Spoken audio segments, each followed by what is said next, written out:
Heute zeige ich Ihnen, wie Sie auf der Admin-Oberfläche den Bereich Teilnehmer einladen konfigurieren können. Ich habe mich hier wieder unter der URL für die Administration angemeldet. Hier sind meine Zugangsdaten. Ich würde mich hier wieder einloggen, würde mein Dispatch Center auswählen und würde dann das Dispatch Center bearbeiten wollen. Hier ist die Sektion Teilnehmer einladen.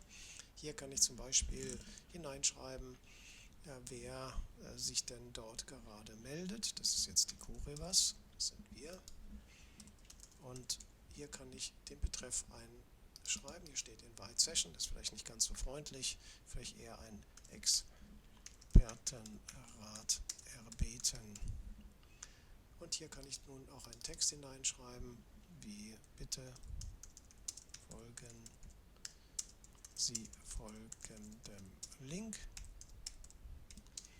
Wir befinden uns in einer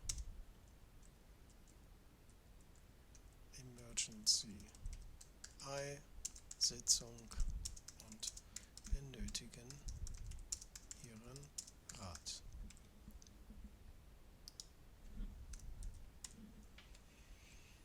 Gut, jetzt kann ich auch noch ein Logo hinterlegen, das auch bei der Verabschiedung dann auf dem Bildschirm zu sehen ist, und ich sollte auf jeden Fall auch einen Session-Beenden-Text hineingeben. Herzlichen Dank für Ihre Unterstützung, Ihre CoRevas, unsere Datenschutzerklärung finden Sie bitte hier.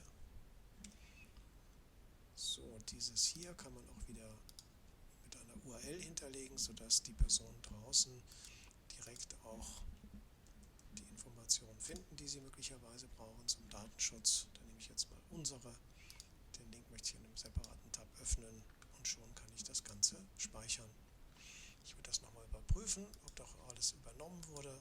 Teilnehmer einladen, jawohl, ist alles übernommen worden. Das Logo kann ich im Nachhinein auch noch einfügen. Das war die Admin-Oberfläche, um den Teilnehmer einladen Bereich zu konfigurieren. Ich danke Ihnen für Ihre Aufmerksamkeit.